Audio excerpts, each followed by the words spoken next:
Leicestershire bowed out of the Royal London One Day Cup after their heavy loss by 8 wickets with 20 overs remaining to Lancashire at the Emirates Old Trafford, coupled with Derbyshire's win over Gloucestershire, saw the other East Midlands side travel to Trent Bridge in the quarter-finals next week. Scott Styris would have been pleased to win the toss and bat first on what appeared to be a belter of a track. He knew that if his side won this game against a team with nothing but pride to play for, then they would be heading for a local derby quarter-final with Nottinghamshire next week, and the returning Josh Cobb and Niall O'Brien started well enough with a stand of 40 in the opening 8 overs. O'Brien didn't get enough on this shot off Kabir Ali, however, and was held in the deep by Carl Brown on 11, the batsman having a feeling that he'd missed out. Cobb did much better with this short delivery from Tom Smith, the opener clubbing it for 6 as 68 runs came off the first 15 overs. By then though, the Foxes had lost Greg Smith for 14, his namesake Tom bagging the wicket with Jordan Clark the catcher on the deep square boundary.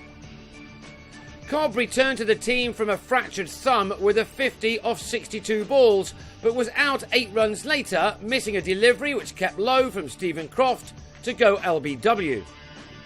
With the total on 125 in the 29th over, Ned Eckersley on 24 was then stumped as Leicestershire couldn't find any flow to their innings.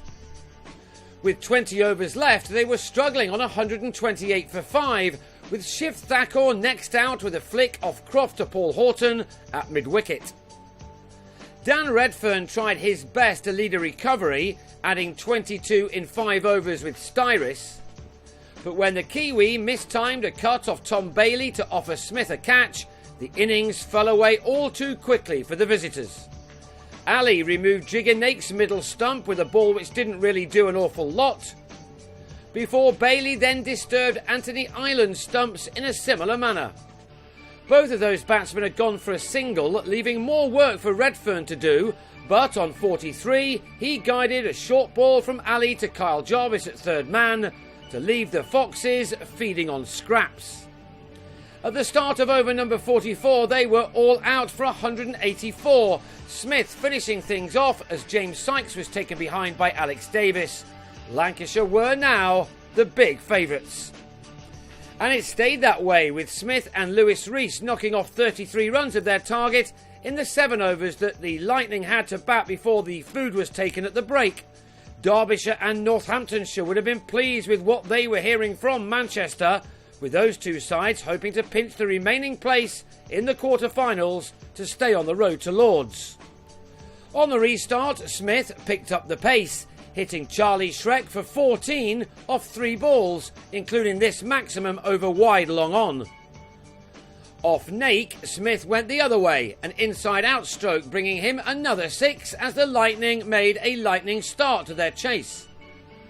Smith's 50 came off 45 balls, from which he'd found the boundary 6 times and cleared it twice, as you've seen.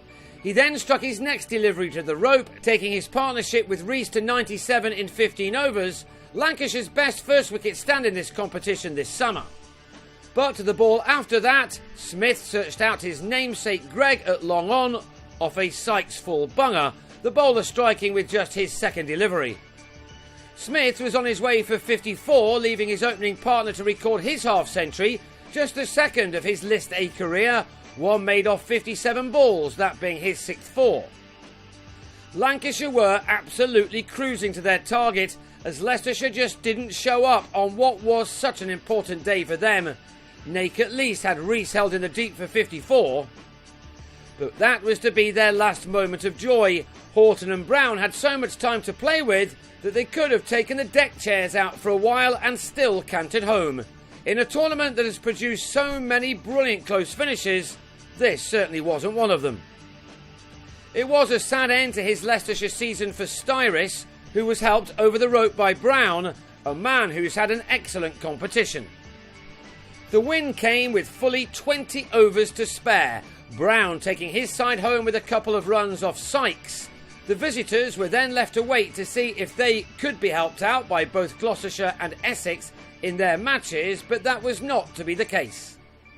Derbyshire defeated the Bristolians to qualify for the next stage, Leicestershire losing their final match of this competition by 8 wickets as Lancashire eased to 185 for 2 off 30 overs for just their second success. Brown ending on 49, taking his tally to 373 runs for the tournament. The road to Lords for both ends here.